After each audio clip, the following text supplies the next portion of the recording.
Games Workshop is changing more about Age of Sigmar. Battle traits are being revamped and subfactions are gone, being replaced by battle formations. So we're going to take a look at all of this news together and what that could possibly mean for your army. And then after that, we'll take a look at what is coming next in the articles this week for the new edition. Right off the top of the article, it's confirmed that heroic actions are gone. And now we were already expecting this. We kind of already knew this. At least it had been alluded to in prior articles. But it seems that heroic actions are being recycled into other things like commands and also battle traits. So we're going to take a look at what that might mean in a sec here, but they go into an example with Stormcast, and Stormcast have 4 different battle traits.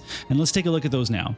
So the first is Finest Hour, which is taking the old heroic action and it's allowing you to cast it once per turn. It can only be used on a Stormcast unit that has not yet had it cast for it. So basically you can buff literally any unit now as long as it hasn't already had that happen. It's super powerful. It's a command level ability that does not cast a command point, and you can use it all the time. This means that if we only get 4 command points, and you know that's not a lot per round, that you're still getting a lot of different opportunities to be able to interact at that level or strength level. The second battle trait is going to be the Celestial Realm, which allows you to set up Stormcast and Nazir on reserve so that you can blast them down later in the game.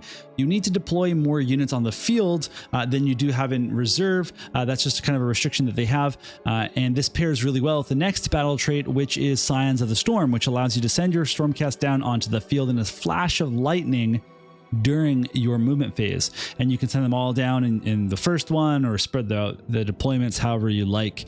We should note that you don't have to pick between your different battle traits anymore in Stormcast. You just get all 4. So no matter what army you play in what fashion, they're just always going to have these battle traits. They're not being restricted. You don't have to pick a Stormkeep, specific battle trait anymore. It's all here for you in the book. The final battle trait is Heaven Sent, and it costs a command point. So we're getting faction-specific commands. This lets you resurrect a 2 or more model count unit. It has to be non-unique. It has to be infantry or cavalry, and it puts it right back onto the field in your movement phase. However, it's going to return with half the number of models from its maximum value, and you can only do this one once per battle. But boy, does it pack a punch. So really strong ability. Resurrecting, love it, and it's a command point, so another way to use those points. Now we're going to talk about the battle formations in just a sec, but first I'm here to ask for some support for the channel. So if you like Age of Sigmar content, you want to see more of it, like the video, subscribe to the channel, and I really appreciate all that support for a small channel because that's the way that I'm going to be able to grow. So thank you so much. Let's get into it. Gone are the subfactions. I mean, not literally, because they're still there. The lore is there. The colors are there. The themes, all that stuff that you like aesthetically about subfactions, they exist, but now you're going to pick a battle formation for your army, and that will be what adjusts its playstyle and composition a little bit. In the article, they state that every faction is going to be receiving 4 battle formations upon release in their faction pack. This is great news for a lot of factions, but it does mean that some factions like Stormcast or Cities of Sigmar, they're actually going to have less options than they did previously, but you know, that's kind of part of being a new edition. They have to build, create space to build into later. And it's good that everyone's getting at least 4 options, which is really cool.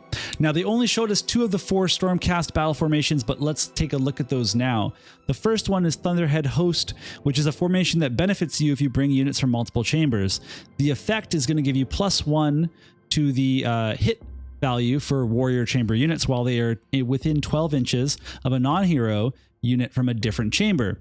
+1 to hit is a great ability. It's super impactful, but I wonder if the army building and the kind of movement restrictions of this battle formation are going to be worth it in the long haul. I'm sure that, there's lots of ways to make this work. I don't play Stormcast. I have no idea, but it's just an interesting, formation to start with. We also have Lightning Echelon, which will give you strike first to an extremist chamber unit on a 3+ die roll as long as it is charged. So this can happen on either turn now, because we know with the addition of this counter charge command that you can charge on your opponent's turn.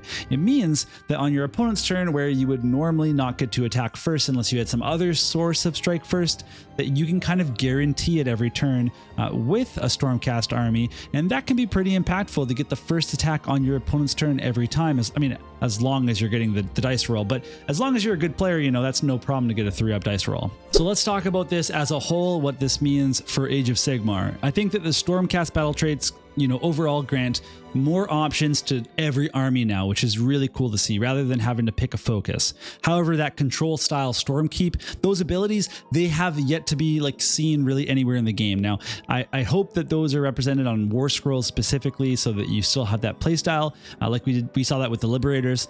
You know, the coalition rules from their battle traits are gone, and we have no information about allies in the 4th edition, so still more information to come there.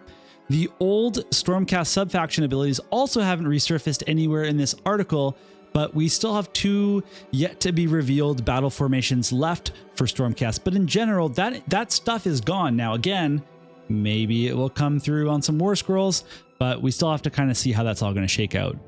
The part of list building with these subfactions that are now battle formations, that hasn't changed. You still pick a thing that gives you a small bonus for building your army a certain way. And I like that, because that was actually one of my favorite parts of building a list. So I'm glad to see that's still there. I'm sad that I won't pick cities for Cities of Sigmar, but I'll get over that, because there's still going to be those play styles. That part of the game design is still there. We're definitely seeing some slimming down of army rules here. Part of that is a natural, you know, function of codifying the game. It's going to happen. But I also think, like I said, that, you know, we're going to have less options overall, because there's just less sub-factions. It's not necessarily bad, by the way, because some factions were clear winners and some were clear losers. And so you're, you know, in competitive play, you're going to pick the ones that are best. But when we talk about non-competitive play, when we talk about narrative play, those are the places where you pick a theme and you try to make it work with your model selections. Like when I played TCGs, or when I still play TCGs, I don't care about playing a meta deck. I want to try a plan and have an idea and try to make it work. And when it works, it's really fun. And I know that exists in Warhammer too. So I hope that there's not too much a reduction in kind of that theme of, well, look at this like really niche battle formation, but it just sounds like really epic and cool. I want to try that. I hope those things still exist as well. So of course, this is just one faction. You know, we haven't seen even all of its battle formations yet. So there's still a lot to see out there. But yeah, I have a lot of questions at this point. So next week, they said that we're going to get more information about the combat phase that could, you know, come out on like Tuesday or Wednesday. And then we're also going to get some details on casting spells and chanting prayers, which I am so excited for. That might be the article that I'm most excited for it, and it's also coming out this week, so very exciting stuff. Now, I'm actually going to be chaperoning a school trip later in the week, so depending on the drop of these articles, I might be late again getting some videos out, but I will be making videos on both articles, so look forward to those, and we'll see you all later.